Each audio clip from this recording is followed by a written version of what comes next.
Es un gozo poder platicar con ustedes nuevamente de esta serie del Antiguo Testamento y quiero traer un mensaje, quiero compartir este mensaje con ustedes que he tenido unos varios días de reflexión sin muchas redes sociales, eh, sin mucho que decir y he reflexionado acerca de estos textos que se encuentran en Primera de Samuel capítulo 2.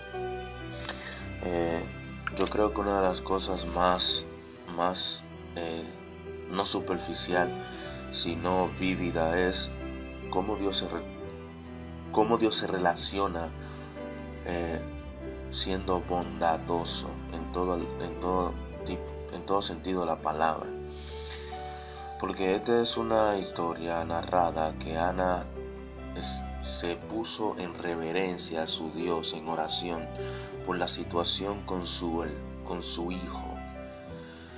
Eh, nosotros sabemos que cada circunstancia que vemos en la Biblia reflejada es porque Dios está otorgando cada situación. Pero Dios de antemano es un Dios que es compasivo, clemente, es un Dios fiel a sus pactos, es un Dios que va más allá de nuestras comprensiones bíblicas, va más allá de nuestra flaqueza. Entonces, este mensaje tiene mucho que decirnos. Este mensaje titulado que yo quiero compartir con ustedes es el Dios que suple su bondad a sus fieles, a sus fieles. ¿Por qué, por qué Dios suple su bondad a fieles? Cuando en realidad nosotros no somos tan fieles como algunas veces entendemos que somos. Ahora, ¿por qué Dios sigue trayendo su misericordia a este mundo hostil? A este mundo, vamos a decirlo así, depravado. A este mundo lleno de egoísmo, de bárbaros, de tiranos. Cuando usted ve todo este cielo, toda esta tierra, todo este universo, toda la creación en general, usted se da cuenta el peso de la gloria que tiene este tipo de realidad, este tipo de realidad en todo este universo. Ahora bien, nosotros sabemos que Dios es bondadoso porque Dios depende de sí mismo. Dios le dice, no, déjame ilustrarte este texto. Dios le dice en Deuteronomio 19:9 al pueblo de Israel lo siguiente: si guardara cada uno de estos mandamientos que hoy te doy y los sigues amando al Señor tu Dios y andando en sus caminos en todo tiempo, añadiré 3 ciudades más a estas 3. Lo único que Dios quiere de nosotros es reverencia a su palabra, reverencia que nosotros tenemos en comunicación con Él constante. Pero Dios le dice eso 300, 400, 500, 600 años más atrás al pueblo de Israel. Y se lo dice con la visión de que nosotros debemos de guardar la ley de Dios, esa ley que aparece en toda la Biblia. Esa ley es para nuestro bien. Esa ley es para nuestro bien. Esos mandatos de Dios es para nuestro bien. Ahora, ¿cómo nosotros somos fieles al punto de que nosotros tengamos una vida dispuesta a servir, a honrar, a vivir para Él? Es a través de su palabra, es a través de sus leyes. Leyes universales, sí. Leyes centradas, sí. Cada una de esas leyes, o lo que nosotros vamos a ver en este libro de Ana, en este libro de Samuel, es cómo Dios demuestra su bondad a fieles y algunas veces a infieles. Porque muchos cristianos se han hecho la pregunta: ¿por qué Dios le provee mejor al impío que a mí? ¿Por qué Dios le da al impío más que a mí? Esa pregunta ha surgido en la historia de la iglesia muchas veces. Él es impío y él provee más que yo, él tiene más que yo, él le va mejor que yo. Hermano, el problema es que Dios no nos quiere llevar a este mismo mundo con las mismas cosas. Dios nos quiere sacar de este mundo sin las mismas cosas para servirle a Él en un terreno fértil, en un terreno verdadero y un terreno puro. Pero ¿dónde se deriva la palabra de la bondad de Dios? La bondad de Dios tiene que ver con su carácter en persona, con su realidad en persona, con lo que Él es en sí mismo. Y cuando hablamos de la bondad de Dios, tenemos que asumir que la bondad de Dios es una bondad única. Es una bondad que va más allá de mi vida, de mi personalidad, de mis títulos, de mi ministerio, de mi iglesia, de mis amigos. Va más allá. La bondad de Dios va más allá porque nos sirve en darnos lo que nosotros no merecemos, por gracia. No porque nosotros seamos buenos, no porque nosotros tengamos algo que le interesa a Dios, no porque nosotros tengamos algo que sea, que nosotros entendamos que eso es, le va a glorificar a Dios. Y bien dicho eso, yo quiero por favor que tú abras tu Biblia en Primera de Samuel, capítulo 2, versículos 6 al 10, esos cortos versículos solamente para que tú veas esta oración de Ana, pero antes de eso déjame leerte el 2. Nadie es santo como el Señor. Te voy a leer el 1 y el 2 para darte un buen panorama completo. Mi corazón se alegra en el Señor, me ha fortalecido. Ahora tengo una respuesta para mis enemigos. Me alegro porque tú me rescataste. Nadie es santo como el Señor. Aparte de ti no hay nadie, no hay roca como nuestro Dios. Dejen de ser tan orgullosos y altaneros. No hablen con tanta arrogancia, pues el Señor es un Dios que sabe lo que ha hecho. Él juzgará sus acciones. Ana está tratando aquí de llevar una oración verdadera. Ustedes saben, yo en mi segundo libro que voy a escribir, ¿por qué oras, para qué oras y por qué adoras? Estos son los puntos de partida de mi libro. Como también estoy escudriñando las dos cartas de Tesalonicenses para la audiencia. Pero cada punto de estos, Ana tiene una cortesía. Ana se inclinó, Ana se postró. Ana dijo, yo no voy a buscar respuesta en otras cosas, yo voy a buscar respuesta en mi Dios. Dios le ensaltó, Dios la levantó, Dios le dio consuelo. Y Ana, la reverencia que dice es que en su corazón que se alegró, su corazón se alegró. Ahora, ¿por qué su corazón se alegra? Porque su corazón, porque ella se siente fortalecida. Bueno, la respuesta es en el versículo 7, porque es una respuesta continua, universal y que le da gira a todo lo que estamos diciendo hasta el 10. El Señor da, escucha, esta es parte de la voluntad de Dios a los fieles. El Señor da tanto la muerte como la vida. A unos baja la tumba y a otros levanta. El Señor hace a algunos pobres y a otros ricos. A uno derriba y a otro levanta. Él levanta al pobre del polvo, al necesitado del basurero, lo pone entre los príncipes y lo coloca en los asientos de honor, pues toda la tierra pertenece al Señor y Él puso orden en el mundo. Párate ahí. No paramos ahí. Esa es la realidad. El Señor levanta, el Señor lleva la tumba. El Señor da vida, el Señor da muerte. Se lo dice al pueblo de Israel 400 años. Nos lo trae a nosotros ahora aquí, entre medio del pueblo de Israel, Persia y otro continente. ¿Sabe por qué?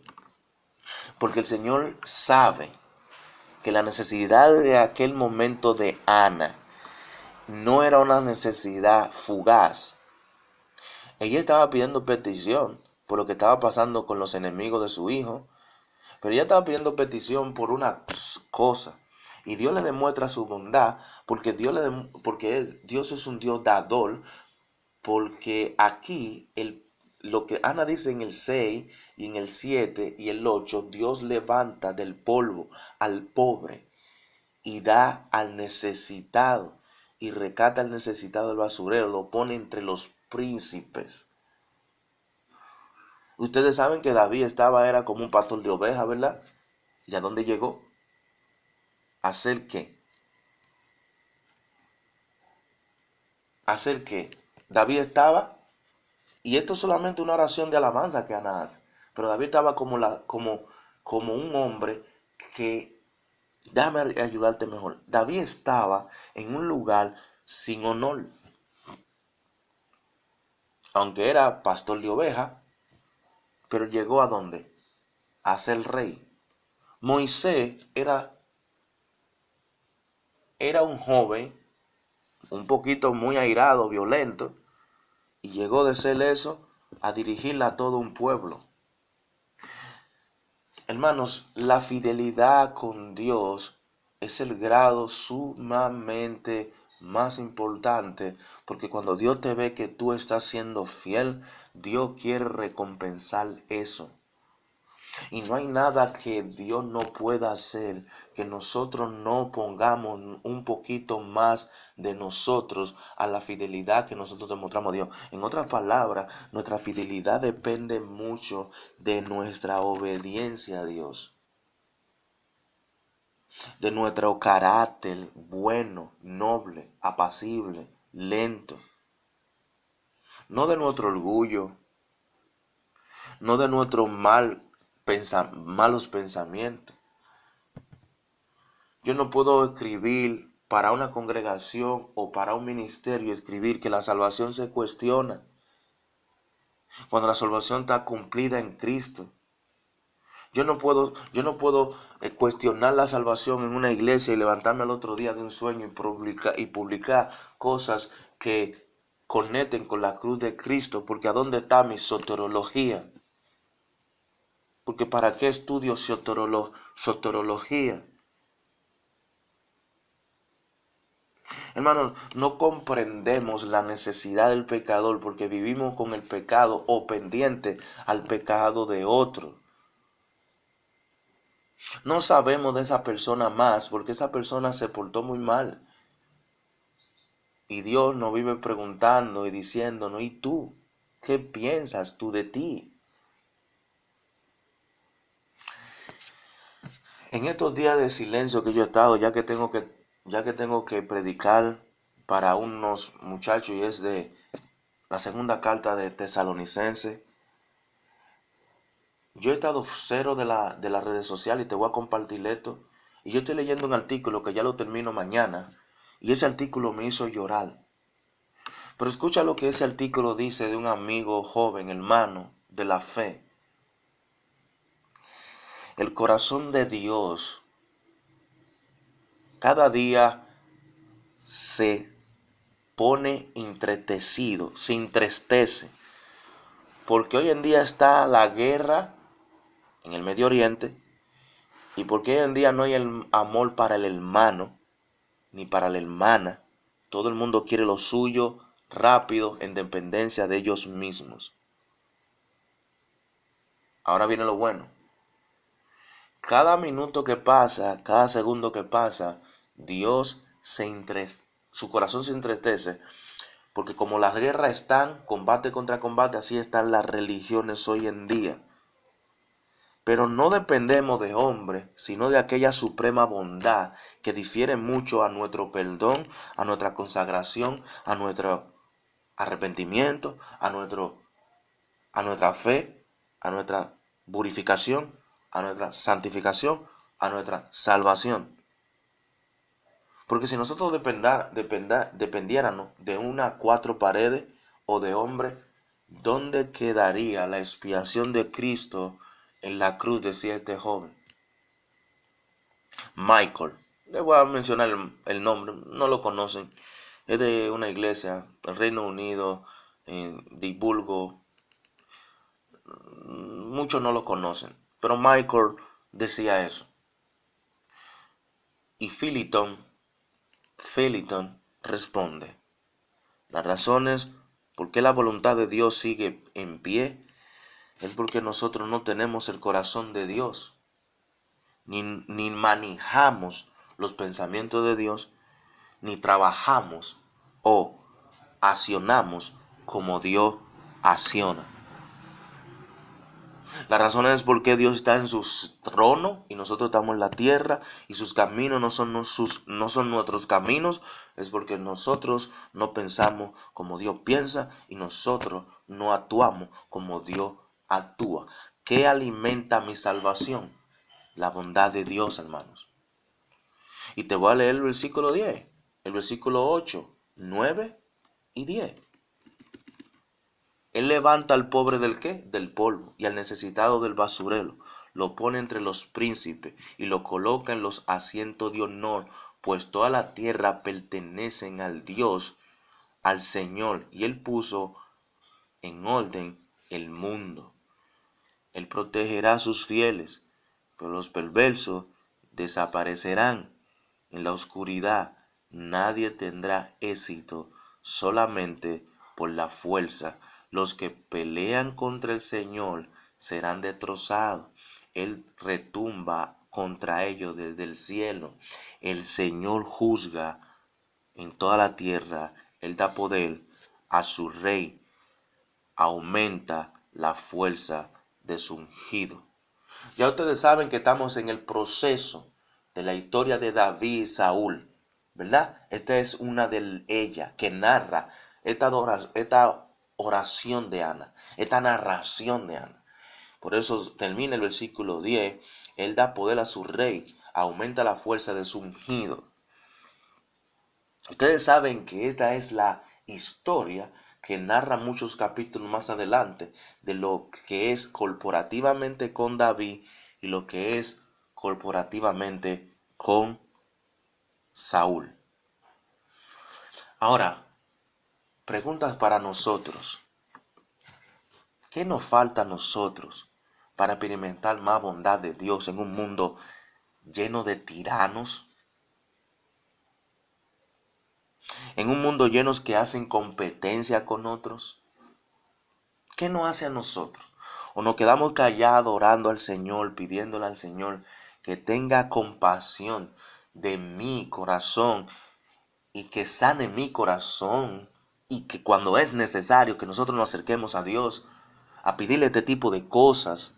Porque ¿sabe qué, hermano? Nosotros no experimentamos tanta bondad de Dios porque de que salimos de nuestra casa, nuestro trabajo, se nos olvida la bondad de Dios. No reflexionamos muchas veces en la bondad de Dios.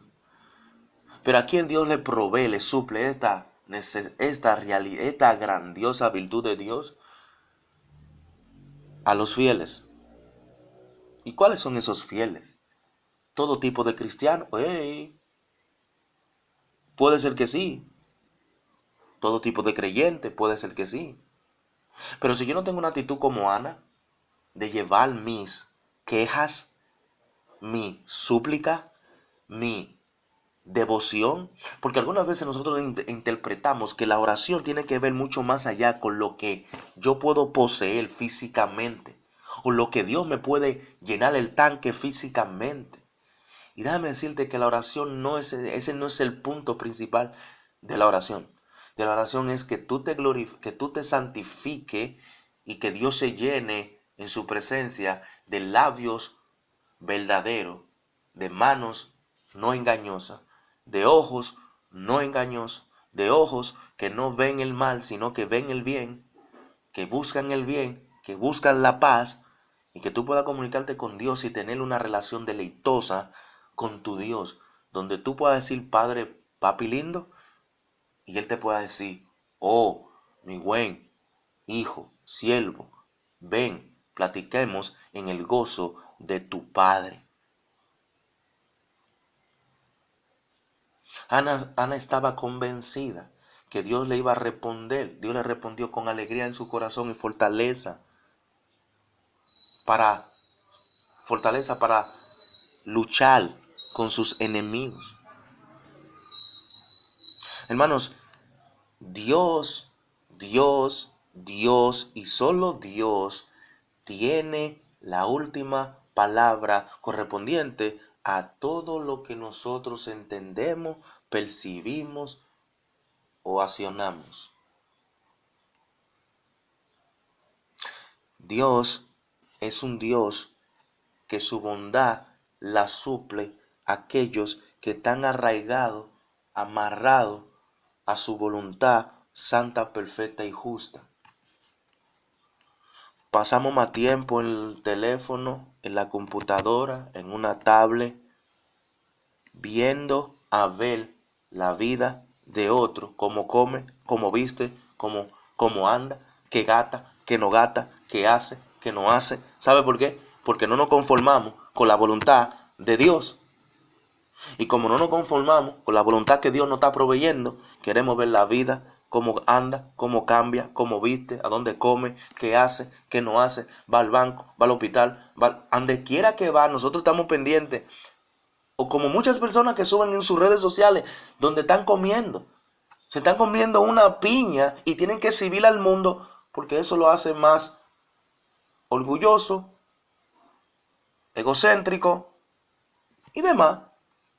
Y no se da cuenta que Dios le está diciendo, disfruta de mi bondad, pero recuérdate algo, yo te escogí, te traje a salvación para que tú andes en la luz, no en tiniebla.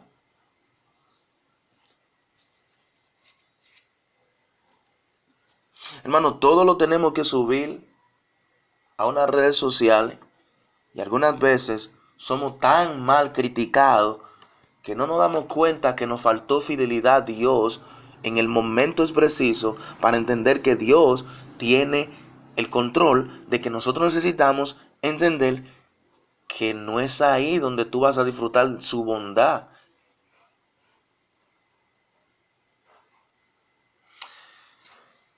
Hace mucho tiempo, no hace mucho tiempo, hace un mes y pico, yo cerré, o también me cerraron por problemas de usar redes sociales que literalmente no tienen nada que ver con la bondad de Dios. Hermanos, por ahí andan unos, y discúlpenme la palabra, pentecostales carismáticos, que cuando yo lo escucho algunas veces que los amigos en reuniones me lo enseñan, mira Ismael, yo le digo, no, eso, compárenlo con la Biblia y díganme a quiénes puritanos o bautistas o reformados llaman a ese tipo de movimiento para que vayan y hablen de la palabra de Dios. No, porque lo que sí tenemos es algo que somos rectos con la palabra de Dios y no valoramos el pecado y no hacemos que el pecado sea un circo de diversión.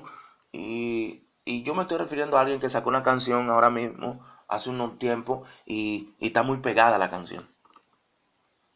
Y me voy a reservar el nombre. Y ustedes saben de quién hablamos. Entonces, yo me pregunto, ¿cuál es la necesidad de hacer de Dios un muñeco? Porque tenemos que tener cuidado con eso. Porque hacer de Dios un muñeco y ponerle el pecado como un circo de diversión, erróneamente mal, muy mal. Mal por mí y mal por cualquier otro que entiendan que están bien a la luz del evangelio, contribuir en cosas, en medios a donde solamente el impío va. Ahí no hay bondad de Dios y ahí no hay fidelidad hacia Dios. Y perdónenme si me estoy equivocando, Perdóneme si me estoy equivocando, pero la realidad es esa. La realidad es esa. La realidad es que Ana, al igual como tú y como yo como creyente, debemos de cautivar un espacio donde nosotros podamos saborear, llenarnos de la bondad de Dios a través del fruto de nosotros, de la fidelidad hacia Dios, a través de la templanza, el dominio propio, la mansedumbre y entre otros frutos dados por el Espíritu Santo. Hermanos, nosotros tenemos mucho tiempo de historia, mucho de historia de la iglesia. ¿Y saben qué? Yo todavía no me he conformado a ver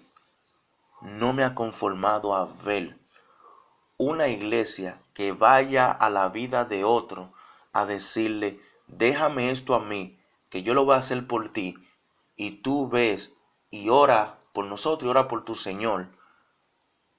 Para. ¿Y en qué tiempo le hicieron eso? Eso lo hicieron en el siglo XVIII. Cristianos iban a plazas, a colegios, demostraban la bondad de Dios en la oración. Solamente una sola cosa, oración. Rompieron las plazas. No rompieron la plaza. Fueron a la plaza. Y hablaron de la bondad de Dios, del precio de esa bondad. Porque no tiene un precio para pagar. Es gratuita, porque es por gracia, para el beneficio mío, para el beneficio tuyo, correspondiente a lo que realmente Dios es. En esencia, únicamente en esencia. Y esa es la realidad hoy en día. Pregúntate, me pregunto, ¿cómo puedo yo vivir con la voluntad de Dios en el centro de mi vida? ¿Y cuál es el significado que se deriva de la palabra bondad a sus fieles? Déjame decirte cuál. Una abundante riqueza, personalidad de la deidad de su Hijo por mí y por ti. Que nosotros disfrutamos aquí y disfrutaremos en la eternidad del gozo de su Señor, de la gloria de su Señor, de la vida de su Señor. Y mientras estamos aquí, cuando Dios nos suple porque Él es bondadoso y porque Él no se puede negar a sí mismo y porque Él da más y hace mucho mejor que nosotros de lo que nosotros percibimos y entendemos. Así que piensa y reflexiona acerca de esta característica de Dios, porque es una. Y te voy a leer el versículo 9, versículos 7 y 8 para ir cerrando. El Señor hace a algunos pobres y a otros ricos. A uno derriba y a otros levanta. Él levanta al pobre del polvo y al necesitado del basurero. Él pone entre los príncipes y lo coloca en asiento de honor, pues toda la tierra pertenece al Señor, y Él puso en orden el mundo. Todo le pertenece a Dios. Él hace como Él quiera con el pobre, con el necesitado. Él lo pone entre príncipes. Él lo coloca. Él le da. Él vuelve a unos ricos y a otros pobres. Cuando hablamos en teología, este es un tema crucial de la esencia de Dios. Él da, Él pone, Él quita, Él pone reyes, Él pone reyes, Él quita reyes. Él hace a unos pobres, a otros ricos. Y muchos me dirían en este texto, pues entonces Dios permite la maldad. No. El texto no te está hablando que Dios pone a unos. El texto no te está hablando de que Dios cautiva la maldad. No, Dios no cautiva la maldad. Nuestra maldad está en el corazón de nosotros. Ahí está todo mal. Entonces, la pregunta es, Dios levanta al pobre, da al necesitado, lo coloca entre los príncipes, lo pone entre los príncipes. Pero entonces el versículo termina el 8 diciendo, Pues toda la tierra pertenece ¿a quién? A Dios, al Señor. Y Él puso al mundo en orden. Esa es la gran atopía de Dios. Ese es el nivel más preciso de cuando tú ves este cielo y esta tierra, y cuando tú ves a tu prójimo, diga, el importador de la imagen, esto lo purifica a Dios, y yo debo contribuir con mi bondad hacia esas otras personas. Piensa, analiza, ¿dónde estamos nosotros con nuestra vida? Porque Dios le provee estas cosas, como dice el versículo 5, los que estaban alimentados ahora tienen hambre, y los que se morían de hambre ahora están saciados. Esa es la realidad como estaba el pueblo de Israel en un momento. Y esta era la realidad de Dios frente a Ana mientras Ana estaba orando. Tú, ¿por qué estás orando hoy en día? Tú, ¿por qué estás clamando? Porque más grado de fidelidad a Dios, como te dije ahorita, es más bondad de Dios a los suyos. Es más bondad de Dios a los suyos.